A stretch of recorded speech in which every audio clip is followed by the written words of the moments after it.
What's up everyone, welcome back to another What If video. On the last part, we left off at the end of the Saiyan saga. With Roshi's sacrifice, Vegeta was able to be defeated, but at a cost. 3 friends have died, with the Dragon Balls no longer active on Earth. However, the group gets an idea, to go and find Piccolo's home world and see if Dragon Balls exist there as well. For this video, let's set a like goal of 2,500 likes, and once we hit that, I'll continue this scenario with another part. Anyways, let's pick up from here. Following the victory, if you could even call it that, Bulma and Dr. Brief are now working on a new spaceship, utilizing Saiyan space pods, and eventually with some help from Popo, they find Kami's old ship. A substantial amount of progress is being made, and soon enough, they'll have a brand new ship ready to fly to Namek. And while all this is going on, according to the poll a few videos ago, Raditz is now hanging out with Bulma a bit, if you know what I mean. But besides that, he is dealing with something else right now. He and Kakarot are discussing what happened before during the fight with Vegeta. What was that power that they felt? They both had the same exact feeling. And from what they remember, they felt a dramatic boost in power from it. And while they blacked out briefly after, from what they heard from the others, apparently they were surrounded by a golden aura, and their hair even looked gold. Could this possibly be a transformation that they didn't know about before? The thing is, here it seems like a Saiyan trait, because if it weren't a Saiyan exclusive thing, Krillin, Chi-Chi, and Yamcha probably would have had the same thing happen to them as well. So it definitely has to be something exclusive to their race. Vegeta and Nappa are sealed right now, but the twins know that those 2 Saiyans are the only people that could probably have answers for them, because they don't really know where else they'll get answers about Saiyans, but it's not like they're going to release them now. They'll consider doing that later. It's more important right now to focus on reviving everyone. Although this does stick with the 2 twins, Kakarot and Raditz want to pursue this power, so for the time being they decide to train, trying to see if they can get this transformation once again, or at least trying to surpass Nappa and Vegeta in terms of power. Because the thing is, if they do get strong enough, then they'll be able to release Nappa and Vegeta without any threat, and they can ask them whatever questions they want. It is risky, but the information could potentially be very useful. After some time, the ship is completed. And the thing is here, no one's actually in the hospital. Question is, who's gonna go to Namek? Bulma's obviously gonna go, and Raditz will probably tag along with her. Maybe they can get some nice alone time. Oh, but then Krillin jumps in as well. Rest in peace, Raditz. Gohan actually decides to stay back this time, training with Kakarot and Chi-Chi, as well as keeping up with his studying. This leaves Bulma, Raditz, and Krillin to depart towards Namek. It will take a bit of time though. Meanwhile on Earth, Kakarot obviously stayed back, wanting to figure out what he could do about that transformation, all while training with Chi-Chi and Gohan. But first, he tries something different. Trying to copy Vegeta, Kakarot tries to see if he can learn the artificial moon technique, which would allow him to transform into a great ape anytime he wanted. It does take a lot of time and effort, but from what Kakarot saw and remembered, he eventually is able to emulate the technique, and he's happy about it. I mean, the dude is a prodigy after all. Remember how quickly he learned the Kamehameha? This technique will be pretty great if Raditz learns it as well once he gets back. But this is good because for now, Kakarot can actually train in his great ape form, kinda like he did with Raditz before, but now he can do it whenever he pleases, instead of waiting for the right time for a full moon to appear. This could be very useful to rely on if he could work around the power drain that comes from making the fake moon. And on top of that, training while in Great Ape allows him to get more control of the form, and it lets him to grow at higher levels. He continues this while Chi-Chi trains Gohan, helping him learn martial arts and math, or whatever he's learning at that age. All the while, Raditz, Bulma, and Krillin eventually arrive on Namek. This planet seems odd but sorta peaceful. The thing is, there's also no Frieza here, at least not yet, because he doesn't know about the Dragon Balls. They were never mentioned to Nappa or Vegeta, so the word never got back to the Frieza Force about their existence. Meaning, Namek is actually safe for now. The 3 Earthlings go on a scavenger hunt for Dragon Balls, and this eventually leads Raditz to Guru, as he tries to locate one of the balls. Guru judges that they're worthy to get the Dragon Balls, because they're using it for a selfless wish by reviving their friends. They went through all the effort of building a ship and traveling all the way across space to this planet, just to bring their friends back to life. Plus, 2 of the people being revived are Namekians, and Guru's happy that they're reviving one of their own. Wow, that actually sounds kind of racist now that I say it, like Guru's some sort of Namekian supremacist or something. I mean, the dude is hundreds of years old after all, I wouldn't be surprised. Jokes aside, Raditz is granted that last Dragon Ball, and Guru actually begins to bring up the past of the 2 Namekians from Earth, and how they used to be united as one.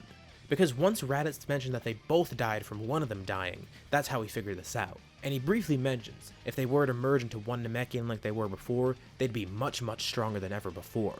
Guru also senses something within Raditz, and it's a great potential that he feels. He's impressed with the cause that the Earthlings are here for, and decides as a gift, he wants to awaken Raditz's potential. Raditz is speechless, he never would have expected this. and Guru awakens his hidden potential. The Saiyan is amazed and he thanks Guru for his help.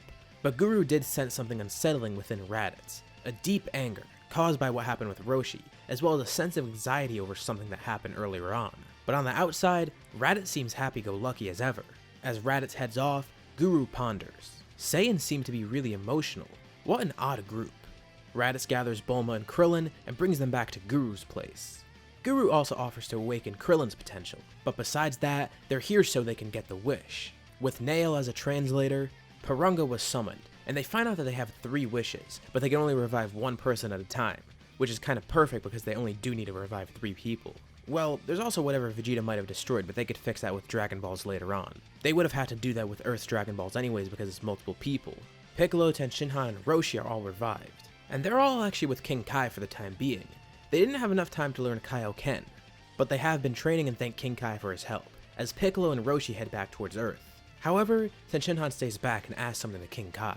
If possible, he wants to continue training with King Kai, in order to learn that Kaioken technique that the twins had, and possibly perfect it for himself. He knows it's risky, but it's worth a shot, and King Kai admires his drive, so he allows him to stay even though he already got revived. Who knows how long he'll be here?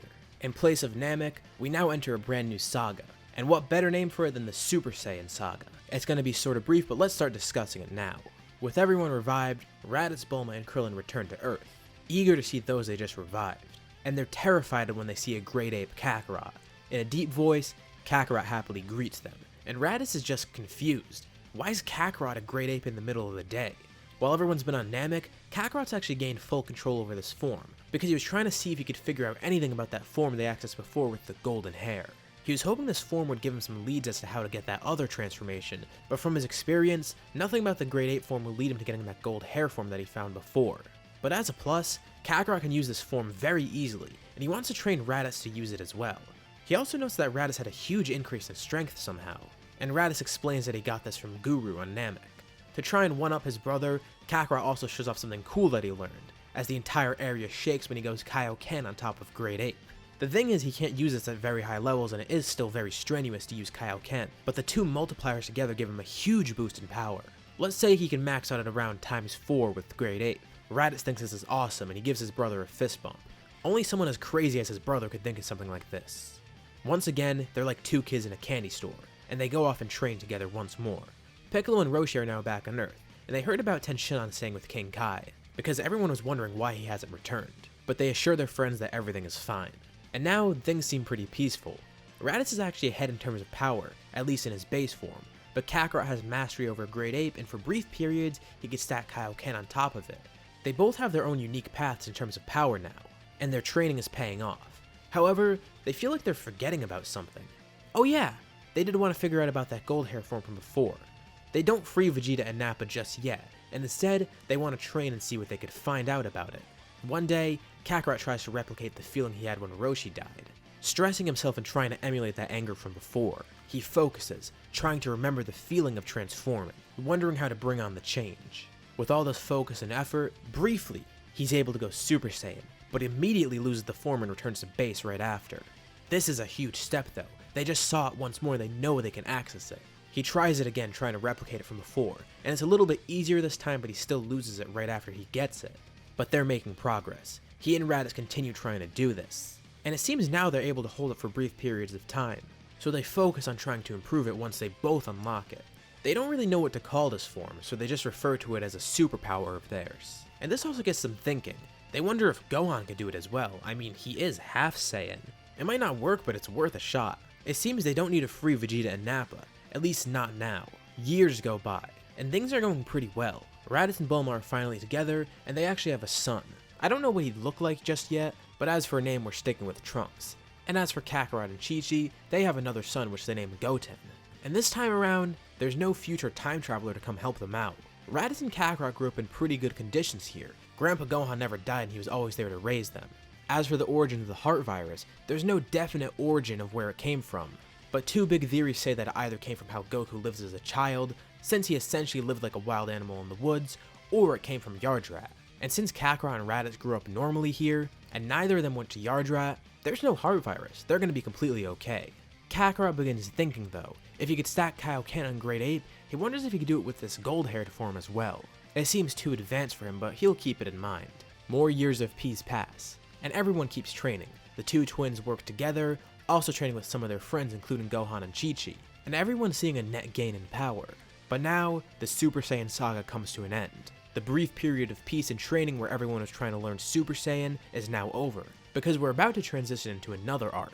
Raditz is just chilling at Capsule Corp, and then one day on the news he sees something that terrifies him. In some city not too far away, there's two people, seemingly teenagers, that are blowing everything up. And as you could guess, that's not really a good thing to see on the news. Apparently these two individuals have superpowers, it seems like, and aren't ordinary humans. This is definitely something that Raditz wants to check out and see if he can help with. So he spreads the word and everyone decides to check it out. The group arrives in the city and they find another pair of twins. A guy with black hair and a girl with blonde hair. Instead of 19 and 20 here, it's actually 17 and 18. Everything in the city is decimated. The group tries to fight these two androids, but they can't do anything. They were completely demolished, but they're all relatively okay now. It's good that they made it out of there alive. They still don't realize who these two villains are, but Kakarot and Raditz pick up on something. The guy they were fighting. On his shirt, he had a logo that they remember all too well. The logo of the Red Ribbon Army. This is obviously no good. Meanwhile, on King Kai's planet, he's watching. And after years of training Tenshinhan, he thinks it's time for him to finally head back to Earth. He's picked up some unique techniques in the afterlife, including whatever King Kai has taught him. And he's starting to see diminishing gains, so it's finally time for him to go back. He was training to better himself and surpass his rivals, Raditz and Kakarot. And it's a good thing that he's been working towards this. He feels maybe he could head back to Earth and help them. Meanwhile, Raditz and Kakarot try to figure out what to do, both coming up with ideas of their own.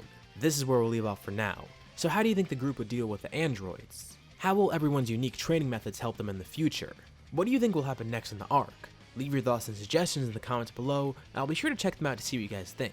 As always, if you liked the video, be sure to drop a like, and let's try to hit that like goal I mentioned at the beginning of the video. And if you haven't already, why not subscribe, as well as hitting the bell icon to get notified about any future parts of this What If, or any other videos that I upload on my channel. Thank you all for watching, and I'll see you all in my next video.